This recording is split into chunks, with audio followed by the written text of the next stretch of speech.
시청자 여러분 안녕하십니까. 7월 27일 목요일 황장수의 뉴스 브리핑입니다. 오늘은 어제보다도 더 출근길이 한가했습니다. 많은 분들이 휴가를 떠난 것 같은데요. 어제 미국에서 날아온 한 뉴스가 여러 언론에서 감동적인 스토리로 다뤘습니다. 존 맥케인이라고 미국의 공화당의 대선 후보로 오바마와 겨뤘던 사람이죠. 2008년 대선에서요. 상원 의원입니다. 미 상원 군사위원장을 하고 있는 미국의 아주 대통령 다음으로 아마 대단한 인물입니다. 이 존 맥케인이 수술을 했습니다. 뇌종양으로. 그리고 이제 일주일 됐는데 80살입니다. 나이가. 어제 오바마 케어 토론에 대한 상원 회의에 아픈 몸을 가지고도 참석을 해서 자기 의견을 분명히 피력했습니다.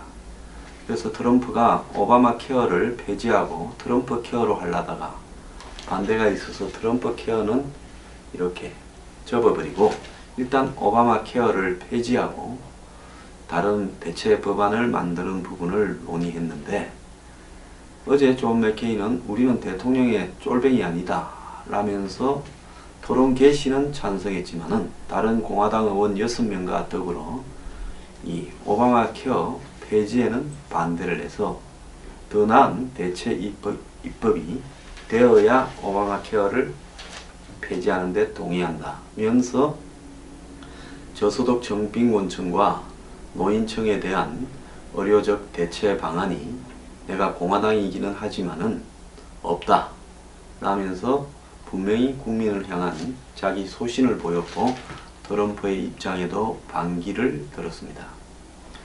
왜 우리나라에는 이런 의원이 없고요. 여름철이라고 여당이 자기들이 중요한 추경을 하는데 26명이나 외유를 떠나고 전체로 의원 중에서 한 60%만 참가한 상태에서 이렇게 표결이 진행되고 나머지는 다 뿔뿔이 어디 놀러 갔는지 흔적이 없습니다. 개인사가 국회 일보다 더 중요하다면 국회의원이 되지 말아야 되고요. 적어도 국회의원이 되는 몇 년 동안 한 임기 4년이면 적어도 의원을 하는 동안에는 다른 모든 개인사를 의원직 수행 뒤로 미루어야 된다는 것이 저는 정상이라고 생각합니다. 대한민국의 맥케인 같은 국회의원이 나오기를 기대하는 것은 무리라고 봅니다. 자, 지금 북핵 시계, 즉 12시면 북한의 핵이 실질적으로 완성이 된다 하면 지금 한 11시 한 45분쯤 돼가고 있습니다. 그래서 미국은 내년이라고 명시를 하면서 북한이 ICBM에 탑재할 수 있는 소형화된 핵과 또 미국 본토까지 날릴 수 있는 ICBM 이 두 가지를 완성하면 북핵 시계가 이렇게 완료되는 걸로 이렇게 설정해 놓고 있는데 그래서 미국은 지금 개발 완료 시점을 북한이 2년 단축했다. 그래서 내년에 북한이 이 모든 것을 완결 지을 것 같다. 그러면 내년이라고 하면 2018년 1월입니까? 12월입니까? 그래서 빠르면 수개월 이야기가 나오는 걸 보면 빠르면 북한이 향후 6개월 이내에 이 모든 것을 완성할 수 있다는 겁니다. 그런데 한국은 남인처럼 대통령도 여야 국회도 국민도 언론도 조용합니다. 지난 한 열흘 전에 일주일 전입니까? 이 북한에다가 남북 군사회담을 하자라고 제안해놓고 또 더 나아가서 지난 열흘 전에 이 와중에 신베를린 선언 구상에 옮긴다면서 북한의 군사회담과 적시자 회담을 제안했고 그 시한이 북한의 답변 시한이 오늘인데요. 오늘은 정정협정 북한 기념일이라는 겁니다. 그래서 외국 언론들은 오늘 북한이 도발을 할 가능성이 높다. ICBM 발사를 할 가능성이 높다. 이렇게 지금 점치고 있습니다. 그런데 우리는요, 누구도 이런 부분을 걱정하는 사람을 하나 보지를 못했습니다. 아무도 걱정을 안 하다 보니까 북한의 도발로부터 국민을 지켜야 할 군도 걱정을 하지 않고 있습니다. 우리 군은 북한의 ICBM급 발사가 오늘 이후에 이번 주 안에 있을 가능성이 매우 높다라고 함에도 불구하고 경계태세를 완화해서 완전히 평시 상태를 유지하고 있다고 KBS 취재 결과 나왔다고 어젯밤에 보도를 했습니다. 자, 지난 7월 4일 북한이 미국 본토에 거의 도달할 수 있는 화성 14호라는 여태까지의 북한의 탄도미사일과는 획기적으로 다른 게임 체인저 같은 그런 이 ICBM을 발사하는 데 성공했지만은 군의 평시 경계 상태는 가장 낮은 단계를 유지했다는 겁니다. 군의 이 평시 경계 상태는 3단계인데요. 1단계는 적의 도발 준비로 판단되는 특별한 징후가 보일 때, 2단계는 평시와 다른 비정상적인 활동을 할 때, 3단계는 평상시 수준을 할 때인데, 근데 군 이 사람들 정말 좀 꼬롬한 사람들입니다. 박근혜 정권 때인 지난해 1월에는요, 북한이 4차 핵실험을 하자 경계태세를 3에서 2단계로 격상시켰고, 이후에 북한이 각종 미사일 발사와 5차 전략 도발을 거듭하자 강화된 경계태세를 유지했는데, 문재인 정부 들어선 5월 말부터는 경계태세를 2단계에서 3단계로 낮췄다는 겁니다. 5월에는 북한이 화성 12호, SLBM, 북극성 2호, 지대공 요격미사일, 신형 스커드 미사일까지 모두 4발의 미사일을 발사했는데 그렇다는 겁니다. 자기들이 알아서 하니까 걱정하지 마라고 이야기를 하고 있는데요. 군의 경계태세도 정권의 색깔에 따라 가지고 비를 맞춰주는 경계태세를 합니까? 저는 대한민국 군은요, 무슨 자주국방, 더 나아가서 무슨 뭐 KAMD 킬체인, 뭐 적 지휘부를 척살해요? 참수 뭐 작전요? 아주 개가 웃겠다고 말하고 싶습니다. 그래서 전시작전권 이양하겠다라는데 군 내에서 저것들 스스로 과거 군수내부가 국회에서 미군이 없이 지금 북한군을 막을 형편이 안 된다고 실토해 놓은 주제에 지금 그거 지금 우리 하면 큰일 난다고 말하는 사람 없이 정권의 코드에 맞춰서 전시작전권 운운하고 있습니다. 우리가요, 6.25 때 현리 전투라는 게 있었습니다. 1951년 4월 5월에 있었던 전투인데요. 현리의 오미치라는 그 고개 앞에 중공군이 포위도 하지 않았는데 한국군 사무군단이 사단이 몇 개가 마치 포위당했는 줄 착각을 하고 포위망을 돌파하려는 어떤 작전을 포기한 채 수만 명이 그냥 도망을 가버렸습니다. 사단장도 도망가고요. 군단장이 왔다 갔는데 도망간 걸로 오인받으면서 아무런 공격을 개시하지도 않았는데 공포에 질려서 트럭이니 폰이 다 버리고 도망을 가버리고, 도망가기 시작하니까 지휘관들은 이런 차량이나 포를 파괴하기 바빴고, 그래서 수만 명이 뿔뿔이 대오도 유지하지 못한 채 산으로 흩어져 가지고요, 남쪽으로 도망을 가서 저기 진부리 가가지고요, 거기서 수습을 했습니다. 미군 사령관이요, 얼마나 화가 났는지, 그때 1950년 7월에 이승만 대통령이 미군이 참전하자 전시작전권을 미군 사령관한테 주지 않았습니까? 벤플리트 사령관인가 한 사령관이요, 한국 군단장한테, 김종호 군단장이었을 거예요. 당신은 내일부터 부대가 없다, 지휘할 자격도 없다고 해서 군단장 자격을 박탈해버리고 3군단이 없어져 버렸습니다. 나중에요, 100km쯤 후퇴해서 후퇴한 사람들 다 모아보니 한 70%가 모였다는 거예요. 장비는 다 내버리고. 30%는 오다 죽거나 잡혀서 사살당하거나 포로가 되거나 했다는 겁니다. 그 북한에서 포로로 잡혀있다가 탈출한 조창호 대입니까? 그 사람도 그때 포로가 된 겁니다. 정말로 저는 한국군의 이런 태도들을 보면요, 군인 같은 군인이 하나도 없다고 보고 있습니다. 자, 한국의 지금 국방부의 인사들은 미국이 2018년에는 실전에 사용 가능한 ICBM을 배치 완료할 수 있을 거다라고 이야기를 하고 있습니다. 어제도 제가 이야기를 했지 않습니까? 그런데 우리나라 정부는요, 북한의 ICBM이나 핵계 개발에 대해서 우리가 미국이나 일본보다는 훨씬 적은 정보를 가지고 있고 제대로 알 수도 없습니다. 우리가 유일하게 이 미국이나 일본보다 좀 유리하다고 볼 수 있는 것은 휴민트의 정보인데요. 휴민트라는 것은 국정원이 그 어떤 자기들의 어떤 대인 첩보망을 가동을 해서 북한에 관한 정보를 수집하는 건데, 이 휴민트 정보망도 정권 바뀌고 어쩌고 하면서 이전에 이미 다 붕괴되어 있었고, 우리가 뭐 영화에서 보듯 북한의 간첩을 직접 보내어서 북한의 군사시설을 탐지하거나 정보를 빼오는 것은 이미 꿈도 못 꿨고, 탈북자들이나 북한의 무슨 어떤 이 사람들 중에서 뭐 이 만주나 중국에 있는 사람들, 그래서 북한 왔다 갔다 할 수 있는 사람들을 통해서 기껏 정보를 돈 주고 사는 정도가 달 거라고 보고 있습니다. 근데 그것도 요즘 중국 단속이 강화되어서 휴민트도 제대로 가동하고 있지도 못할 겁니다.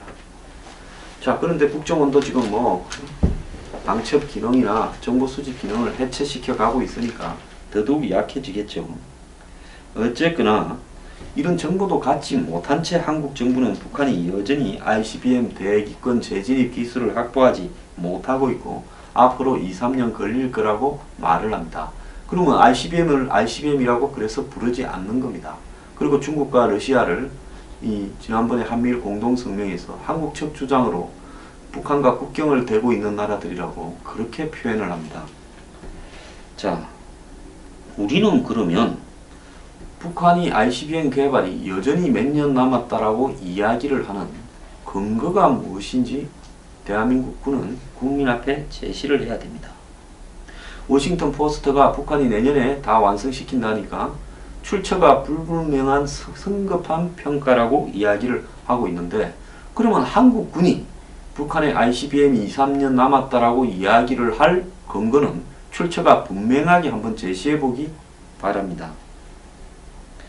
자, 이런 한미의 시각차가 나오는 이유는 한국에서는 대통령이 바뀌어서 북한하고 협상하자, 대화하자, 지원하자 이러는 판이니까 북한이 아직도 ICBM 핵을 개발을 완성하려면 시간이 좀 걸린다, 이래야 북한하고 대안이 뭐니 하는 부분이 말이 되지, 북한이 이제 곧 6개월 뒤에는 완성시키고 최종 단계다 이렇게 하면 이 단계에서 우리가 무슨 남북 협상을 주도하고 지원하자 하는 말을 하는 게 좀 미친놈 같아 보일까봐 자꾸 북한의 ICBM이 멀었다라고 말을 하는데 한국의 군바디들이 코드 맞추고 있는 거 아닙니까? 정말 군인이라면요, 계급장을 던지고도 소신있게 이야기를 할 정도의 각오가 돼야 군수뇌부를 하죠. 나는 진짜 군인이 아니라 군발이라고 부르고 싶습니다. 창피하지 않습니까? 북한은 오늘쯤 ICBM을 쏠 줄 모른다고 지금 미국에서는 야단인데, 우리는 오늘을 시한으로 북한한테 대화하자고 액을 볶으라고 자빠졌습니다. 북한의 핵과 미사일 능력이 뛰어나다고 이야기를 하고 완료 단계에 이르렀다면 우리가 북한과 대화할 명분이 없어지고, 우리 정부가 무슨 남북 대화 주도 운전석 티켓이니 뭐니 했다라는 부분에 대해서 국민들한테 좀 미친 거 아니야? 저렇게 될 줄도 모르고 그러면 그거 한다고 미국에 가서 G20 가서 그랬어? 이런 소리 들을까봐 지금 자꾸 북한이 멀었다라고 애써 최저 수준으로 북한을 평가하려고 노력하고 있는 거 아닙니까? 자, 문제는 이런 부분으로 한미 간에 북한의 핵과 미사일을 바라보는 시각에서 이견이 서로 생겼을 때, 이때부터 이제 미국이요, 한국한테 도대체 이 공조하고 정보를 갖다가 공유하고 이런 어떤 대북 압박 전선에서 우리를 이탈자로 간주하고 배신자로 볼 가능성이 높다는 겁니다. 지금 미국은 우리나라 정부의 지난주 월요일 대북 협상 제안, 회담 제안 이후에 여러 가지로 불편한 모양새를 보였고 그걸 전달해오고 있습니다. 지금 미국은요, 북한의 원유 수입 봉쇄 법안을 가결시켰습니다. 즉 북한의 원유 부분을 이렇게 막아버리는 수입을, 그러면서 이걸 갖다가 지원하는 나라들은 앞으로 그냥 두지 않겠다. 그래서 중국 같은 경우에는 세컨더리 보이콧을 용납하지 못한다라고 지금 반발을 하고 있는데요. 자, 북한으로 원유와 석유 제품 수입을 봉쇄하고 북한 노동자 고용을 금지하고 북한 선박과 유엔 대북 제재를 거부하는 국가의 선박을 운항을 금지시키는 이런 일까지 지금 벌이고 있습니다. 그런데 북한은 여전히 남북 군사회담에는 아무런 응답을 하지 않고 있고 이 문재인 정부의 애절한 대화 제의를 끝내 뿌리치고 있다라는 겁니다. 지금 정부 관계자는 자기 이름도 대지 못하고 익명으로 북한이 우리 대화 제의에 응하지 않고 미사일 발사 징후까지 보여서 답답하다. 기다려 볼 수밖에 없다. 뭘 기다려요. 그런데 이 베를린 구상인이 먼 일을 한미 정상회담 마치고 귀국했을 때 북한이 ICBM을 쌓았을 때 그때 알아봤어야지. 그걸 G20 가서 또 신베를린 선언인이 어쩌니 하고 와가지고 이제 그거 한번 써먹지도 못하고 북한에 대화 제의했다가 거절당한 뒤에 북한이 이제 곧 도발을 하겠죠. ICBM을 또 한번 쏘겠죠. 그렇게 되면 결국 정부의 대북 기조를 뒤늦게, 그것도 빨리 바꾸지 못할 겁니다. 한참 있다가 바꾸면서 아마 망신당하고 이럴 거 다 있는 이런 처지가 될 거라고 보고 있습니다. 근데 이 와중에요, 국민 헷갈리게 하려고 뒤늦게 트럼프 대통령 만나서 한국의 미사일, 재래식 미사일, 그거 뭔 소용이 있습니까? 미리 쏠 용기도 없고 쏠 정보도 없고 쏠 자신도 없는 나라에서요.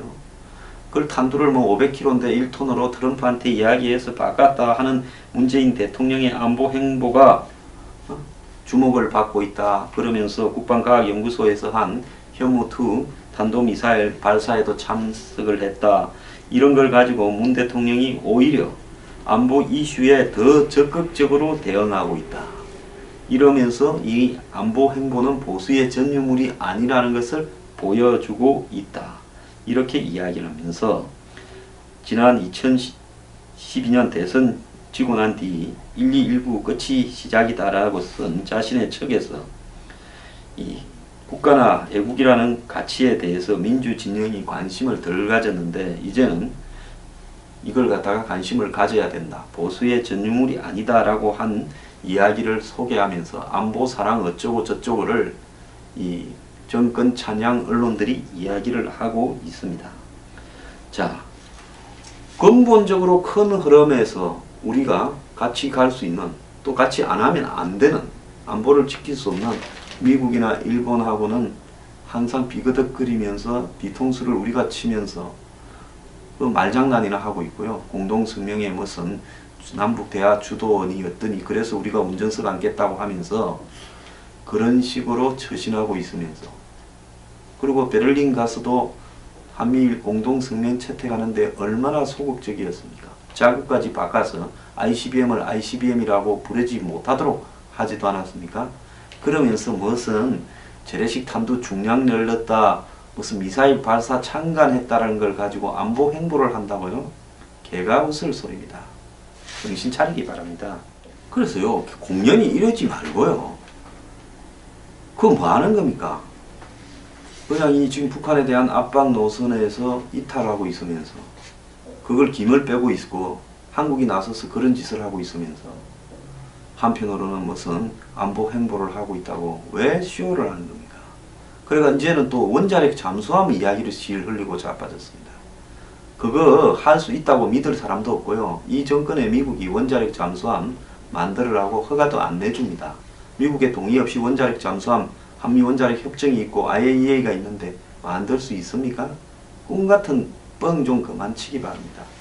괜히 북한하고 거래하고 싶고 이렇게 지원하고 싶고 잘 지내고 싶어서 안다라는데 공연히 주변 이웃이 있으니까 내 감함 지를 거니까 참고 듣는 척 해라 하면서 생감을 지르고는 돌아서서 미안하다 내 마음 본심이 아니다 이런 식의 장난을 치지 말길 바랍니다. 자꾸 그러니까요. 우매한 국민들 중에는 똥인지 원주민인지 구별을 하지 못해서 안보가 이 정도가 되도록 아무 생각도 없고 태평성대인 나라가 대한민국입니다.